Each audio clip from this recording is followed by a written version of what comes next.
Hello, ladies and gentlemen. Welcome to another unscripted episode of Pod Niger. We meet today's very special guest who will be speaking to us on the topic very interesting, like we always bring it to you guys, hot to hot. So to my special guest, kindly introduce yourself. Hello, audience. I'm Eleanor Chukwutem Etekome. It's nice to have you guys here. Nice to have you. It's good to have you. This is our virtual episode. Good to have you here. So, Eleanor, can you kindly tell us who you are, what you do? I am me, and that is me, and me is Eleanor Chukwutem. I'm a civil engineer by profession. I'm also a stylist, both hair and clothes. I like the simple things of life. I can be cool, calm, and collected sometimes, but like where I come from, as the saying goes, if you do anyhow, you see anyhow. So we adapt to situations where we find ourselves in such situations. That's me. Please, where is this place that you are from? That if you do anyhow, where is that? You see anyhow, it's Delta State. So worry and all. Okay, Eleanor, amazing to have you here. And today we're going to be talking on something very special, which is body marginalization. So, Eleanor, so tell us, have you been a victim? Well, what is body marginalization to you? Have you been a victim of body marginalization before and all? Yeah, a few times I've been a victim, and I've also experienced others being a victim too. Marginalization, like treating people of some specific group as not being relevant, relegating them to the background, and then because of their size, their shape, their body weight, and all the rest.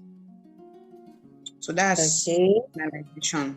It could also be from maybe your skin color or other aspect of your physical appearance, actually.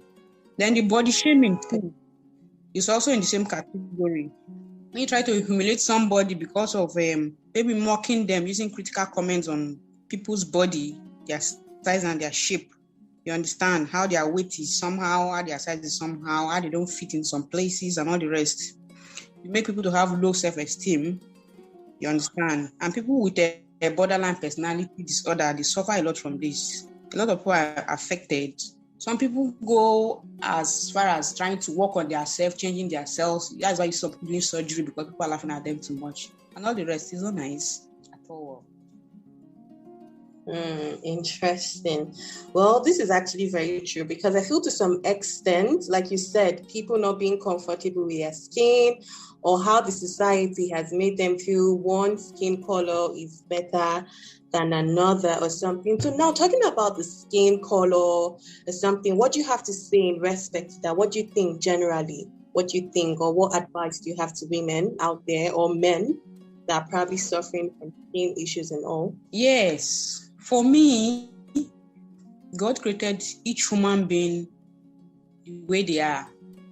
You know, we as humans, we like varieties. Do you understand? So when it comes to human beings too, God created us in varieties. You see, sometimes you eat rice, I'm tired of rice, let me eat something else. You cannot just have fat people everywhere. So if you enter a bus, like in Nigerian vehicle, probably you enter a bus, they'll not say, sister, you are slim, go to the bar. Because so if there are fat people everywhere, how will we manage this our country that we used to enter bus and 3 people enter where 2 people are supposed to enter? Do you understand? Mm-hmm. So we have varieties. God created us varieties. Just like we cannot choose our siblings, we can't choose our parents, we can't choose our body shape when we're born. So I don't see the reason why people will just start. It's kind of in our culture though. Like you see people unknowingly to you, sometimes you might laugh, look at this guy's big tummy, look at her big boobs. We say these stuffs. But sometimes I try to hold myself and say, it's not this person that created him or herself. So why laugh at the person's skin color? Instead of people telling you, I prefer dark. Yes, you have preferences.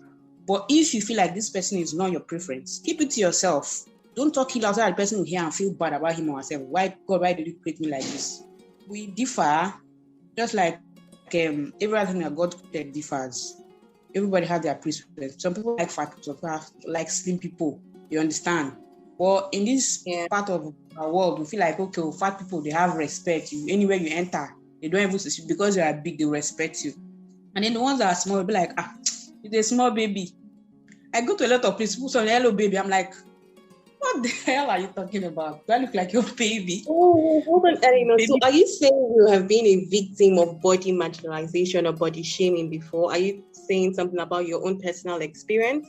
Yeah, mainly for me is this babyish. People look at me as babyish. Do you understand? Not about body marginalization. Yes, not body shaming. A lot of people prefer that. I prefer slim people to fat people. Fat people used to do this, that. But you see somebody calling you don't know me from Adam, bro. You're calling me baby. Am I your baby? Seriously? That's mainly the word I've always experienced. You understand? I think it's more cool when you just see somebody, just call the person baby, because I feel like the person has a small baby face and then the person is a baby. I have a name. I am a lady. Excuse me, lady. I'm like, oh, you are a baby. I'm not a baby. Ask me of my name. It's not right where people do it. But we have to at least enlighten people and look for ways to correct people when they do that. Very interesting. That's actually a good one to leave. Okay, so now you're saying that some people have actually made you victims to that in the past and all. And you said something earlier about some people having low self-esteem, not being confident about their body. So in that manner, I'd like to ask you, have you been able to overcome that kind of situation? For instance, when people call you baby, do you flirt at them back? Do you feel bad? Do you feel insecure? Or how do you respond to it? Yeah, a lot of times I look at the person saying it and I know how to respond to the person. If you are somebody that is learned, I'll correct immediately. That's my principle. I'll correct immediately. Don't do that. It's not right. But if I feel like you are somebody that, if I tell you, start arguing, I keep it to myself. Do you understand? You don't expect somebody that you just strength to explain and the person will start arguing with you. I rather ignore you. Call the baby to yourself. My name is not baby. If you want to get to me, if you know my name, call me. Or do you understand? Ask me my name. I will ignore you. Or if I feel like this person is reasonable enough to understand what I'm trying to say, I will explain.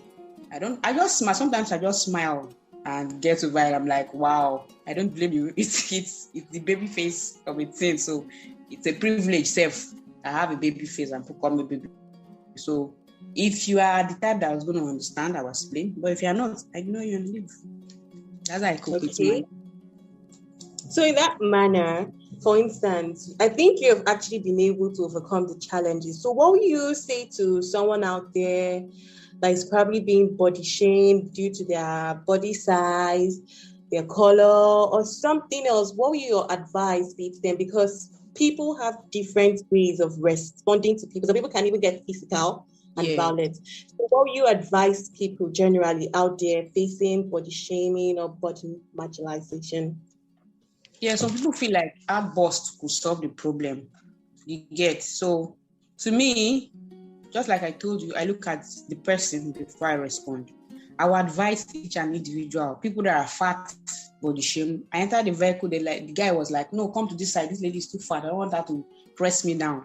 We just smiled and lady does not have any issue. Others will be like, what is it? You don't want to enter. Give the boss, blah, blah, blah. I tell people, keep a positive attitude about it.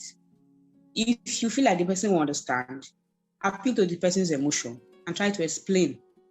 If the person understands, fine. If he doesn't understand, just ignore and move on. You've said something very interesting today. So you're saying that people should respond positively and also appeal to the person's emotions. That is actually I like that a lot. I like that. So I also wanted to ask you, do you think body marginalization is a female gender thing or it's both sides? Do you think male also experience body marginalization? Yeah, I think female experience it more. I think so. And I know so. Though men experience it. Do you understand? We're not like females. Take, for instance, a fat dude. He has a big tummy. If he's diplomatic, if he's charismatic, he has his friends and the flow. But if you see a lady of big tummy, big sizes, you see people, they might like her personality, but because of her physical stature, they'll be like, oh, actually, I like that girl, but she's too fat. I used to have somebody that said that to me. I'm like, bro, what's up? Now you and that girl say, that girl is nice, Sha. but she's too fat. Do you understand? So I feel ladies suffer more. If you see guys tell you, I cannot marry a fat lady. Bruh, these people are not the one that created themselves. Fine, you don't like, but please keep it to yourself. Don't make the person feel like, oh God, why did you create me so fat? Do you understand? So I feel like the female gender suffers it more than the male gender. If you see the female gender, if you are fat to some extent, the man would be like, go and reduce you. You are too fat. I look for a skinny lady outside. Do you understand? But for a guy, if he has something nice, ladies will go rub his tummy and get what they want. And he's married, he has his kids, and he's living his life. I don't know if you get my point. So I feel the female gender suffers more than the male gender. Okay, maybe we should just hold on and leave the male gender for now. Okay, so you said you're an engineer, a civil engineer by the way.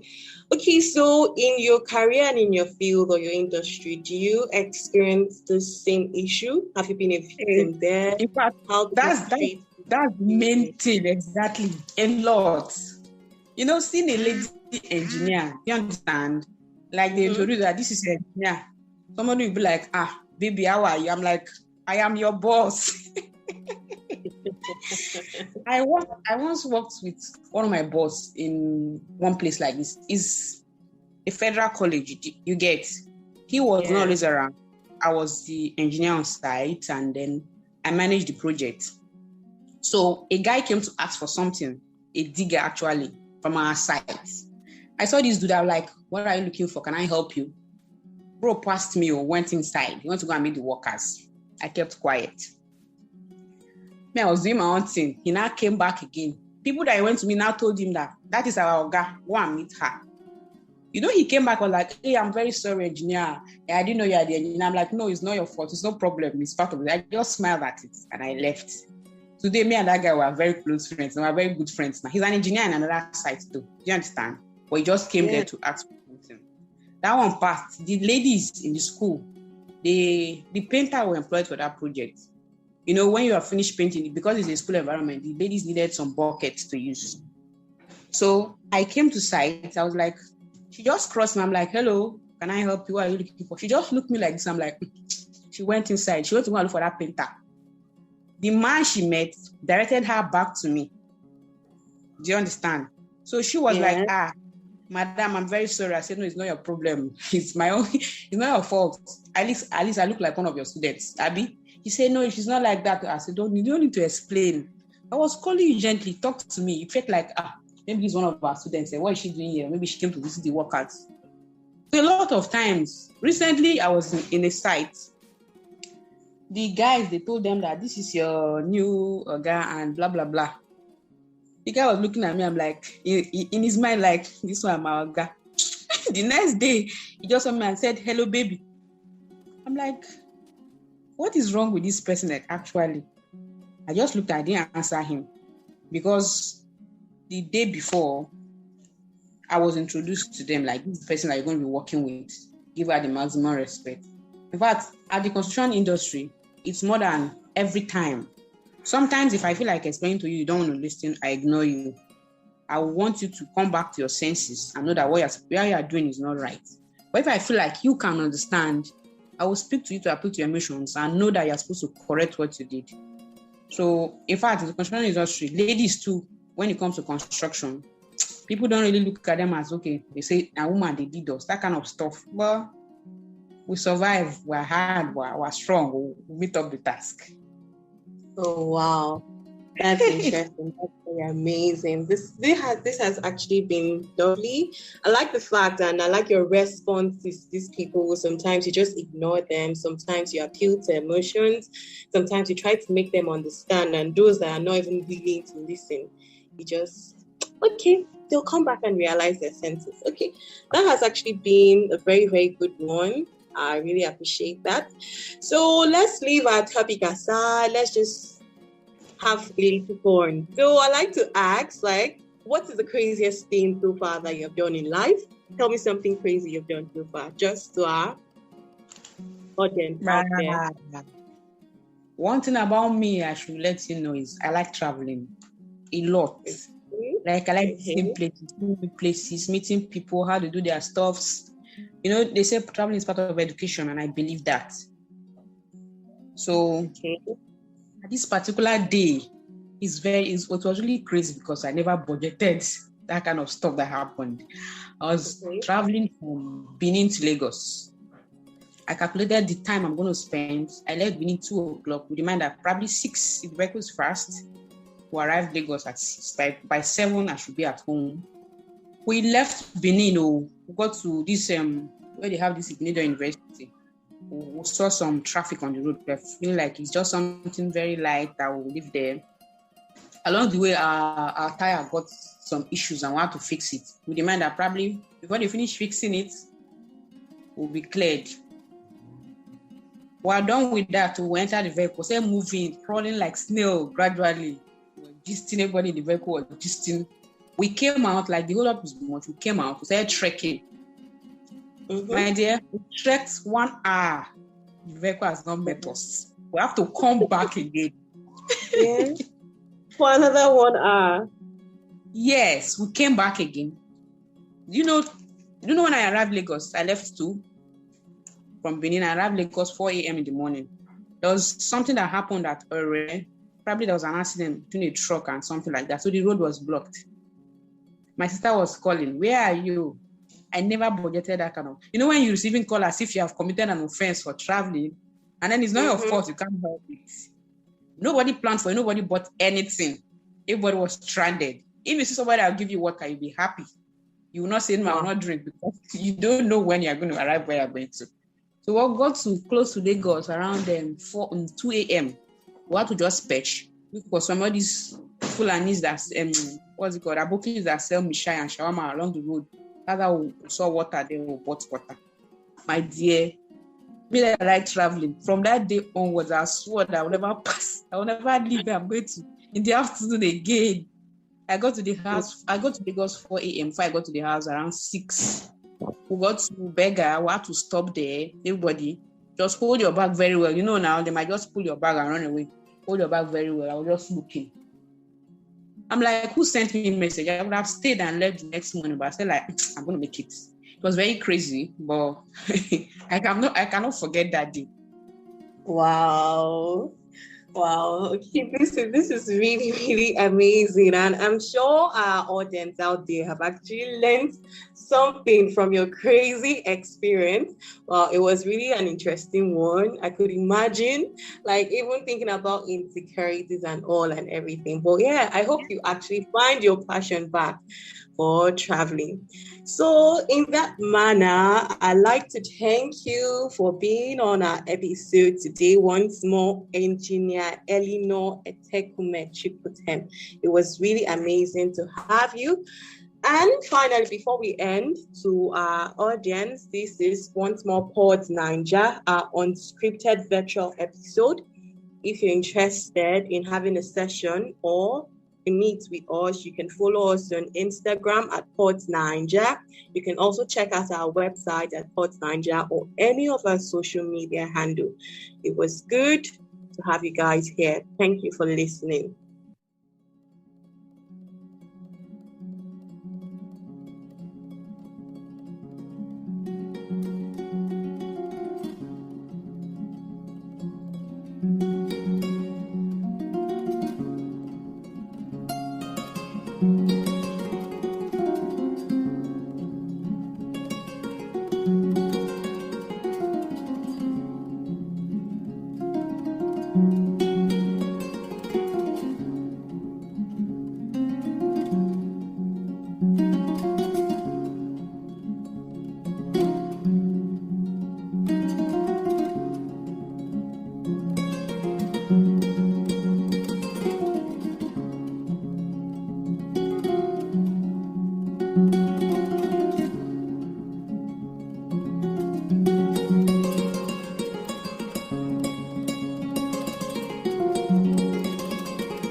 you.